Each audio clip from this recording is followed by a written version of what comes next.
আমাদের মাননীয় বিরোধী দলীয় নেতা জামাত ইসলামের সম্মানিত আমির সাহেব একটা স্ট্যাটাস দিয়ে বলেছিলেন, জিশান নিখোঁজ হওয়ার 19 ঘন্টা পার হয়ে গেল, সরকার এখনো উদ্ধার করতে পারেনি, কি করছে?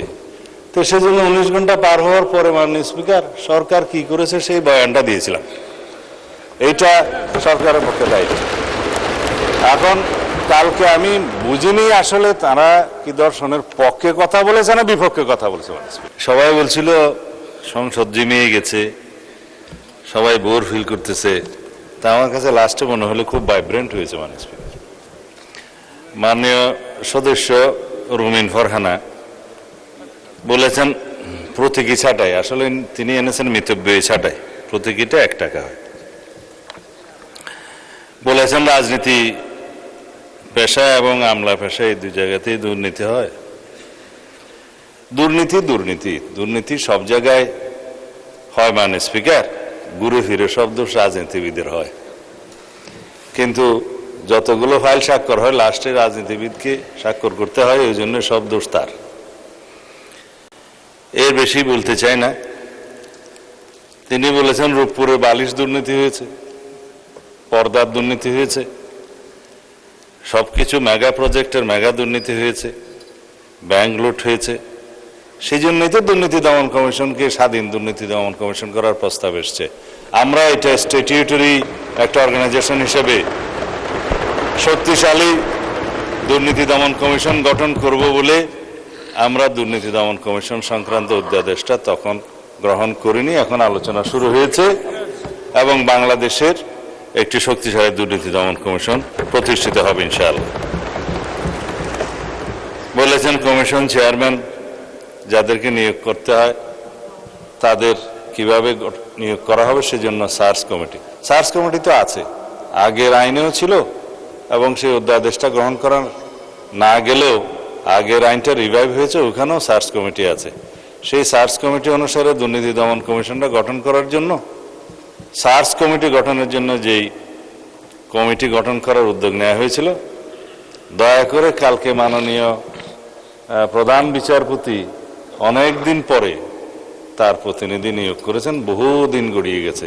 হয়তো আপনারা মনে করে নিয়েছেন সরকার আন্তরিক না, সরকার আন্তরিক ছিল, চিঠি দিয়েছে সার্চ কমিটি গঠন করা হবে, দুর্নীতি দমন কমিশন গঠন করা হবে, কিন্তু আমরা সহযোগিতাটা পাইনি।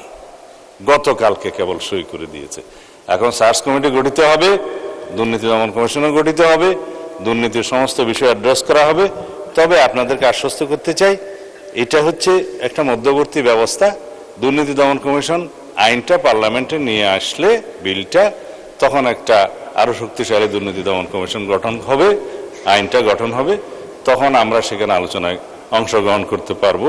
আলোচনার ভিত্তিতে, সমঝোতার ভিত্তিতে একটি দুর্নীতি দমন কমিশন আইন গঠিত হবে। কিন্তু মধ্যখানে আমাদেরকে দুর্নীতি দমন কমিশনটা ফাংশনাল করার জন্য একটা সার্চ কমিটির মধ্যে দিয়ে, আগের আইনটার মধ্যে দিয়ে একটা কমিশন গঠন করে ফেলতে হবে। মাননীয় স্পিকার, আমাদের মাননীয় সদস্য এইটা বলেছেন যে দুর্নীতির অর্থ পাচারের যে টাকা পাচার হয়েছে দেশ থেকে সেটা ফিরিয়ে আনার ব্যবস্থা। আমরা এখানে অনেক আলোচনা করেছি। একদিন আমি একটা কাগজ নিয়ে এখানে কিছু তথ্য দিয়েছিলাম, সেটা হচ্ছে state of the state economy since 2009 to 2023। এটা হচ্ছে state of the Bangladesh economy, যেটা পাস্ট রেজিম ফেসিস্ট গভর্নমেন্টের সময় কি অবস্থায় ছিল তার উপর একটা হোয়াইট পেপার রেডি করা হয়েছিল, সেটা রিপোর্টটা পেশ করা হয়েছিল মাননীয় প্রধান উপদেষ্টা ইন্টারিম গভর্নমেন্টের কাছে। এই কমিটির সভাপতি হিসেবে দায়িত্ব পালন করেছিলেন প্রখ্যাত অর্থনীতিবিদ দেবপ্রিয় ভট্টাচার্য। এখানে সামারিতে 1 লাইনে শুধু বলি, কারণ সময় বেশি নেই, সবাই মাগরিবের নামাজের সময় চলে আসছে। 29,25,000 কোটি টাকা, ক্ষেত্রমতে প্রায় 30 লক্ষ কোটি টাকা বাংলাদেশ থেকে পাচার হয়েছে। শুধু ব্যাংকিং খাতে যে লুটপাট হয়েছে সেটা দিয়ে বলা হয়েছে রাজনৈতিক বিবেচনায় যাতে 24টা পদ্মা সেতু করা যেত। তো সুতরাং এগুলো অ্যাড্রেস করতে হবে, সমস্ত পাচারকৃত অর্থ ফিরিয়ে আনতে হবে, সবার সহযোগিতা সেখানে আমরা চাই। মাননীয় স্পিকার, মাননীয় সদস্য শফিক সাহেব, ডক্টর শফিকুল ইসলাম মাসুদ তিনি বলেছেন কমিশনের জবাবদিহিতা নিশ্চিত করা হবে, সেটা আইনের মধ্যে আমরা আনবো, নিশ্চিত করার জন্য যা যা সাজেশন আপনারা দিবেন। তো এইখানে অন্য একটা প্রসঙ্গ নিয়ে এসছে, কালকে সেই ডিবেটটা শেষ হয়েছে, আমাকে স্কোপ দেওয়া হয়নি সেই পাল্টাটা বলার জন্য। ভালোই হয়েছে আপনি বলেছেন যে রেপের একটা দর্শনের কথা বলেছেন।